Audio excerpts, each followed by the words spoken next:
I am Brandy A. McPherson. The cool kids call me Bam. You know this already. And you may know me as Priestess Ajay Ayekbe.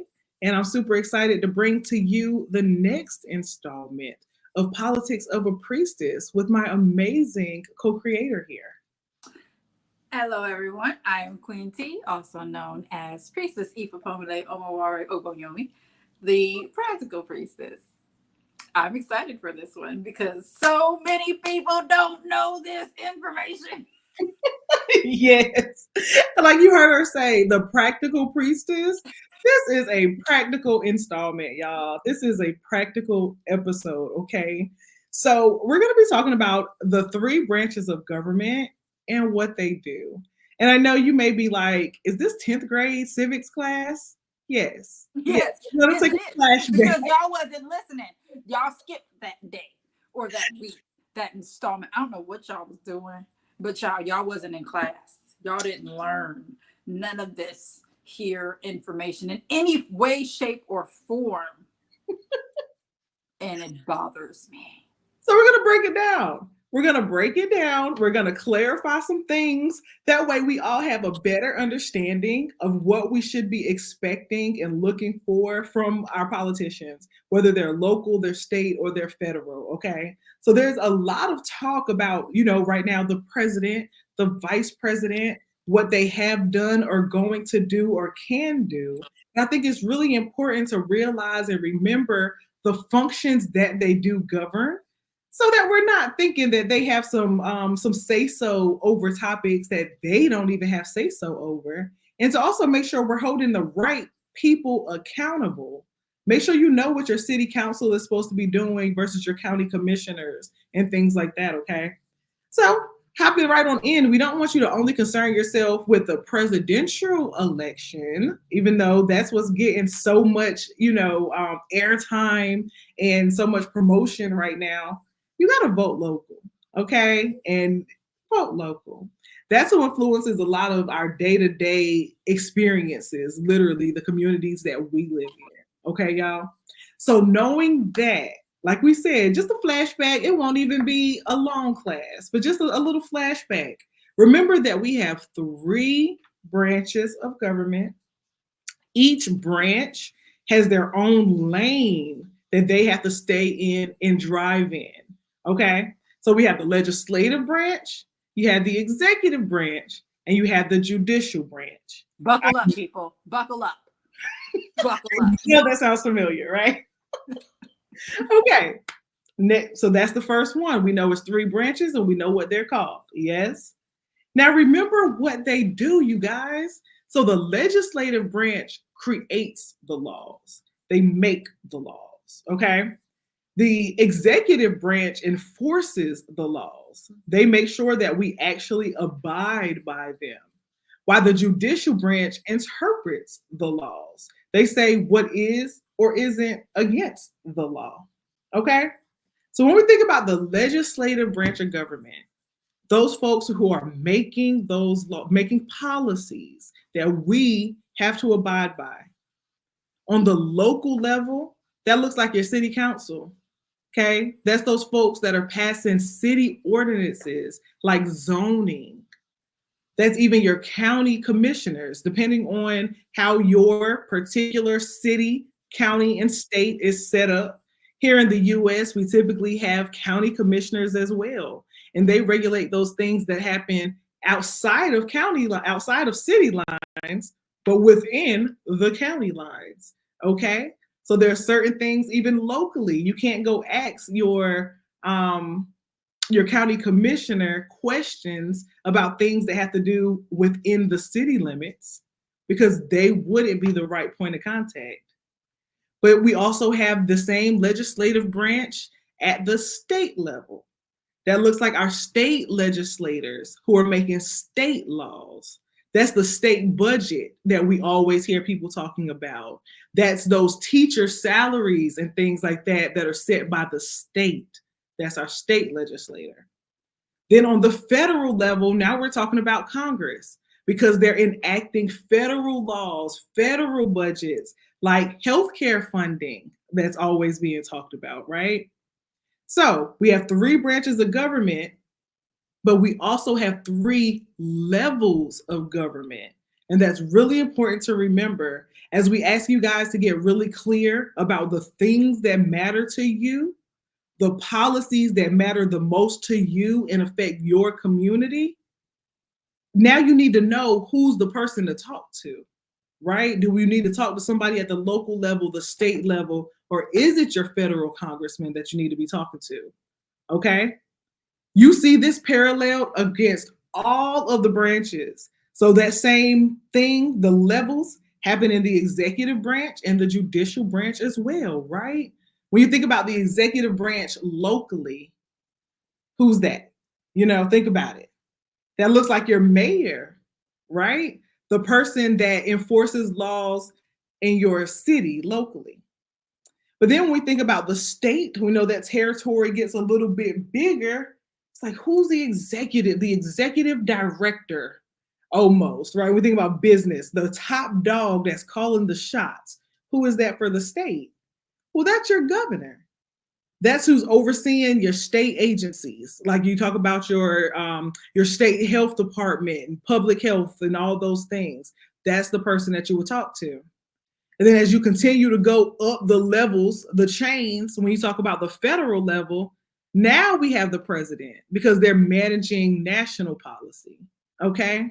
So the reason that this is highlighted or that I'm highlighting this is that you understand that the president is not the person that's going to get sidewalks put in your community.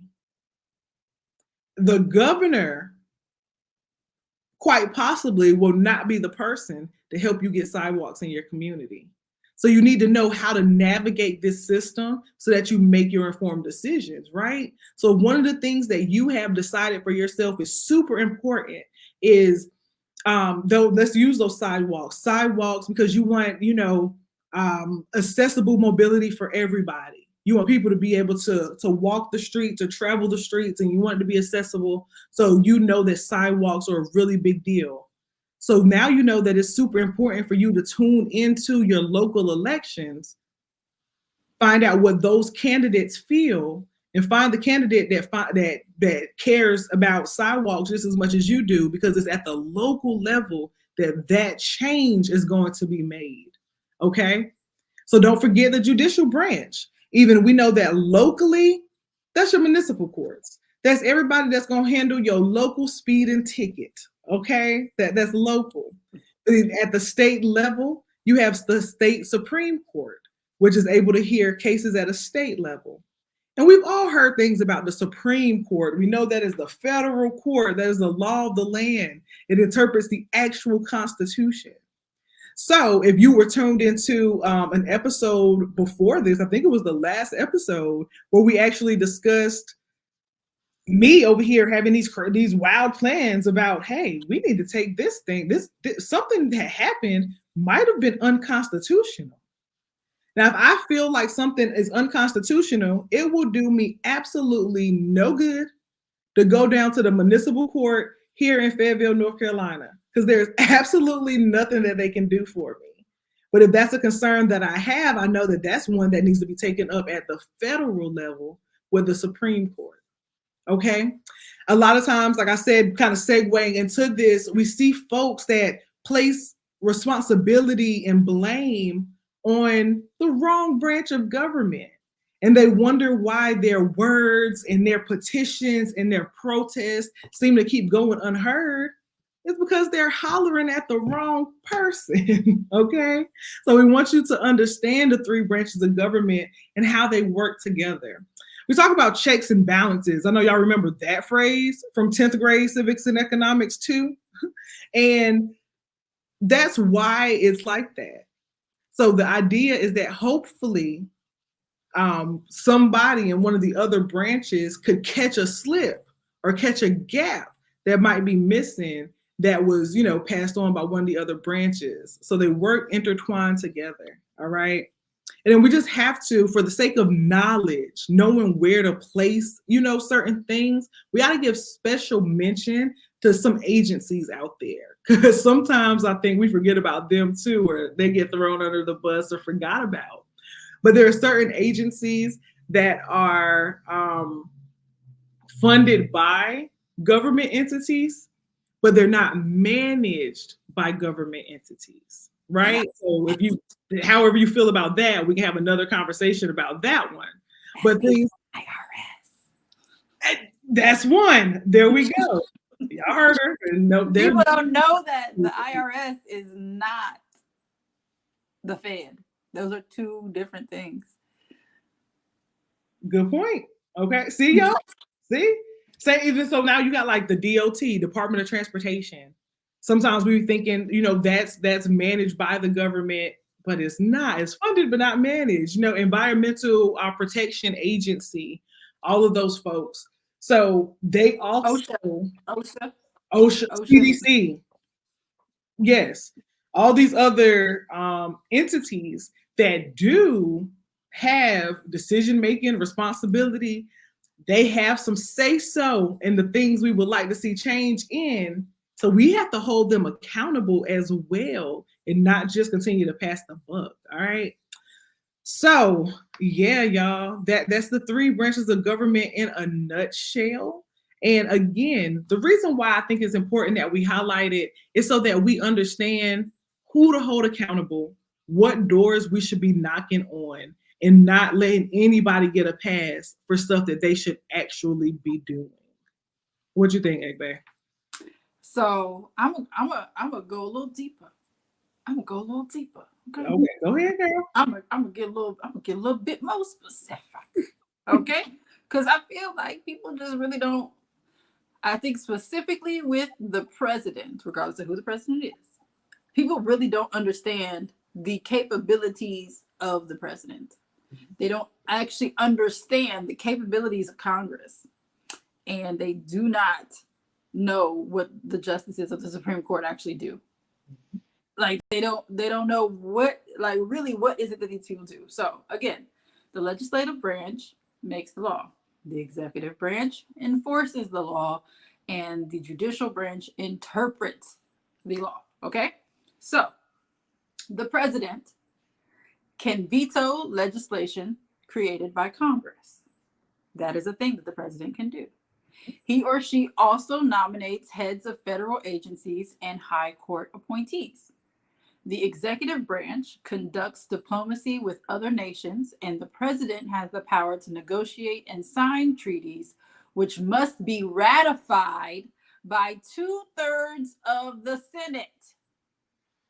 So what that means is that the president's policies don't just happen. They still have to be approved by 2/3 of the Senate as it relates to treaties, okay? As it relates to treaties, not everything. Treaties get approved by the Senate. The president can issue executive orders which direct executive officers or clarify and help implement existing laws. So people always talk about executive orders of the president and sometimes the vice president as it relates to national disasters. Okay, that's because that is within the president's ability to do. They can issue an executive order that sends FEMA to North Carolina. Asheville, North Carolina. Is Asheville North Carolina or South? Yeah, North Carolina. So there, the VP and or the president, one of them can do that if it is known that that specific area is suffering and there's not been enough aid to this point. Does that mean they're going to do it for every single city? No, because FEMA doesn't have those type of resources. FEMA can't be everywhere all the time for everybody. And especially if you've been following last, hurricane season, it was really rough for certain areas. So they still have to act within the parameters of their ability to act. So yes, it would be great to have FEMA in every city that was affected by a hurricane, but it's not possible. Okay? So the president can direct them to move resources temporarily to help another area, but that doesn't mean that they should in every case. Okay? So don't be mad every time the president don't send somebody somewhere, because We don't truly know everything that's going on in the public. We do not. The president gets briefed on things. The vice president gets briefed on things. There are other issues in our nation that don't make it to the national news for us to even know about. So we have to keep that in mind when we're like, why aren't you doing this? Why aren't you doing that? We don't know what's actually happening behind closed doors as to why they can't do certain things, but then also certain things just aren't in their ability. Okay. So moving on. Congress confirms or rejects the president's nominees. It can also remove the president from office in exceptional circumstances. The legislative branch is made up of the House and Senate, known collectively as the Congress. Among other powers, the legislative branch makes all laws, declares war, regulates interstate and foreign commerce, and controls taxing and spending policies. So, if the president, regardless of who the president is, has this new tax bill that they want to introduce and implement to America, Congress has to approve that. It doesn't matter how great of an idea it is. If Congress doesn't say yes, it's not happening. Period. Okay? Senators represent their entire states, but members of the House represent individual districts. The number of districts in each state is determined by the state's population. Each state has a minimum of one representative in Congress. The Senate has the sole power to confirm those of the president's appointments that require consent, and to provide advice and consent to ratify treaties. There are, however, two exceptions to this rule. The House must also approve appointments to the vice presidency and any treaty that involves foreign trade. Only the House can initiate tax and revenue-related legislation, and only the Senate can draft legislation related to presidential nominations and treaties. So, even within Congress, which is the legislative branch, there are still separations to keep them from having complete power as it relates to that process. So, you got a new wrinkle in your brain. And then finally, the justices of the Supreme Court, nominated by the president and confirmed by the Senate, can overturn unconstitutional laws. The judicial branch decides the constitutionality, that's a word, of federal laws and resolves other disputes about federal laws. However, judges depend on our government's executive branch to enforce court decisions. Courts decide what really happened and what should be done about it. Okay, so that was a little bit more in depth so that you really get an idea as to what is truly happening. So the president cannot declare war. Just so that we're clear, which is great, depending upon who our president is. However, the problem is they can nominate people depending upon who has the majority in the House, who has the majority in the Senate, and this goes back to our policy over party conversation. Unfortunately, it's mostly about party, and most people vote in the way that their party is typically done. So if we have a Republican president, most Republicans will vote for whatever the president puts up there because of the R. Same thing with the Democrats. They will typically say, oh, we have a Democratic president, we're Democratic, so we're going to do whatever the president wants us to do. Now, in some cases, this is harmless. In a lot of cases, this is a harmless thing to do. But there are cases where it's absolutely detrimental to the future. Say, for instance, the fact that the former president, Orange Daddy, had the ability, I think it was 3 Supreme Court justices he was able to appoint because they aged out of the process. They were older, one died. I read somewhere that President Obama asked RBG, asked her to retire during his term so that he can appoint her replacement. She didn't. She stayed, but she died during Orange Daddy's presidency. which means because these are life appointments, so they have to retire or die. There is no other option. Like it does. Have you ever heard of a judge being removed? I'll wait. Find one, please. Find one and put it in the comments. If you found a case where a Supreme Court justice in recent history was removed from that station, find it, please. I'll wait. I'll be on my Cat Williams. Don't worry. I'll wait. But yeah, so they have to pass away or retire. She decided not to retire. She ended up passing away. Trump was able to replace her. And there were two others that Trump was also able to replace. That is how we got into the situation now where Roe v. Wade is overturned. Because he put people in place that would vote the way that he wanted them to vote. Or with the agenda of the party. Okay? So now this is what we're left with. So now we have to go back and fix it. So this is how these decisions affect the long game, because these people will be in office in most cases for at least 10 to 20 years. At least, depending upon how old they are. At least 10 to 20 years, we will be dealing with the appointments of Orange Daddy. Because one of them didn't take the opportunity to leave when she probably could have. And it may have saved Roe v. Wade. So these are things we need to think about, y'all. Priestess. For sure. That just leads, so all of that, 3 snaps and a yes. I guess it gives me just 2 like food for thought things to leave folks with. One just being a highlight that I think we have said on every single episode is that I think, like you said, it goes back to policy over party, that it is important, and voting the whole ballot. We'll get to that one. We'll get to that one soon, because like Priestess said, it is the Congress that has to approve said laws. It is the Congress that is able to make the declaration. Like it's so much.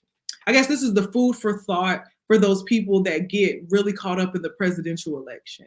That's what I'm getting at. Or food for thought for people that don't see the value in voting local or voting the entire ballot.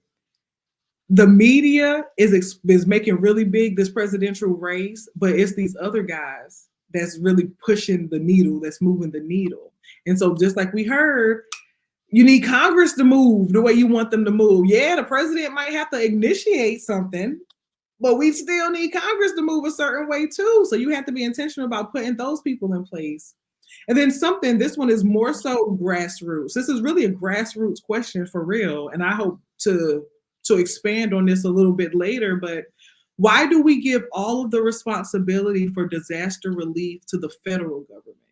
It's a real question that I want to talk more about later. Because like we said, FEMA's one of those organizations, like we said, that is managed by FEMA, is managed by them. They can't do but so much. But what is stopping us from talking to our state legislators and saying we need to have a disaster relief plan in place? We know that they're able to, send out the National Guard for certain things. That's like the state's first line of defense. But what other policies, protocols, ideas, plans, projects do we have for immediate relief for our state?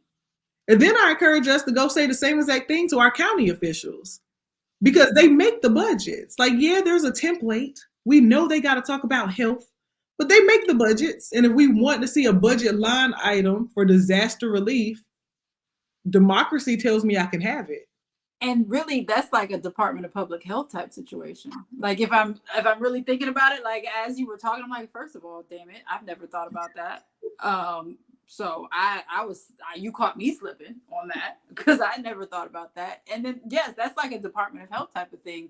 Like, what are we doing locally, especially in areas where it's prone to national disaster? If you lived in Tornado Alley, there should be some type of state funded, local funded type of programs that help you rebuild after those types of things. If you live in Hurricane City, you know what I'm saying? There should be some things, because we can't wait for the federal government to mobilize people. We shouldn't have to. That's not really what the federal government is for. They are an assist. They are an addition to. This is like, we have the extra resources. We will send in the National Guard.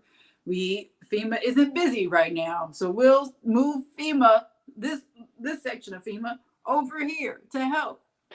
But they can't do all of it, and we shouldn't. Again, this goes back to a very conservative policy, a very Republican thing, is having these things set up at a local level and letting the federal government step in when necessary. But it shouldn't always be necessary. We shouldn't be mad that the president couldn't deploy FEMA or didn't deploy FEMA in a certain amount of time. What was that governor doing? Yes, ma'am. What was that mayor doing? Mm-hmm. Especially, again, in places where they are prone to natural disasters. DeSantis can get a whole elbow to the face. Okay? I don't like that man. For several reasons that we're not going to talk about right now. But those types of situations, like, they should be, and I did hear that he was actually on the ground and he was helping, and so I good on him for doing that, where he was actually in a neighborhood. So reason why he didn't answer Blackface Body's call is because he was actually on the ground. Okay, fine, great. However, for other reasons, he can get that whole elbow to the face. But anyway, look it up if you don't know what I'm talking about. just look up the policies of DeSantis, the governor of Florida, and have a time with that. And if you live in Florida and you don't know what I'm talking about, that's your problem. That's your problem. Because you should already know what I'm talking about if you live in Florida and you Black and you don't, baby. There's so many Black people in Florida. There's so many Hispanic people in Florida. So many Latino people in Florida. Y'all should be y'all should be able to override all them people that think that he has good ideas and get you a new governor who's going to actually protect you. Let me say it like that, okay? But again, the vote matters. The vote matters. Your vote counts. It really does. Your vote counts. And I know that they try to disenfranchise a lot of communities that are not white, but baby, and we'll talk about that in the next one. We're going to talk about some voter laws, okay? Some laws, the restrictions, what you need to do, how you need to register. Baby, I'm gonna go down the list, okay? And this is from the government website. I'm gonna give y'all the government website so y'all can see this, okay? Y'all, we gotta do better. We have to do better. We really have to start paying attention to these things, because there's no reason why y'all shouldn't know that the president can't just go declare war. Or that you don't know that the president just can't enact everything that they think of. We don't have generals like Hitler here. And we hoping to not have them, because that is the beauty of democracy. And if even nonpartisanly, I think we both would like to see democracy stand. Yes, very much so. I am against the genocide of all people, regardless of the people's religion or the way they look or the things that they put on their dinner table. I don't care. Genocide is never okay in any way, shape, or form. And we should really look into there's a difference between letting other countries handle their own shit and supporting genocide. Those are two different things. And so we have to be very careful with the language that we're using when it comes to the conflict in the Middle East, because we don't know everything. We don't know everything. There were a lot of lies that were posted out. And so there's a lot of back and forth about what was going on. But then also there's a long history there, over 70 years of history. And in some cases, we're talking about thousands of years of history. This isn't something that just happened in October of last year, okay? It didn't just pop up like, bombs. That's not how it happened. Oh, we're kidnapping people. No, that's not how it happened. And so we need to make sure that we are also educating ourselves about issues that have nothing to do with our country, because our country has to sometimes step in and have these conversations with other countries. And that again goes back to what I said about the president, how they can negotiate certain things, right? They can negotiate all they want, but the president of the United States can't make nobody do nothing in another country. Okay? We are an example, right? We are a voice of, we're supposed to be a voice of reason, right? Because anything that happens over there happens over here. So we don't care about the children that are dying. We don't care about the people that are displaced and homeless there, because we don't even care about the ones here. We're not paying attention to them. And so we have to do better. And understanding how you fit in and where to go to get these things changed, who actually is involved in changing them, is a big part of that. Okay? So please learn you something today. And I hope you did. Okay. So that's it. If you got any questions, any feedback, anything that you did learn or want to hear some more about, drop it in the comment section so that we know. And we are excited to catch you on the next episode.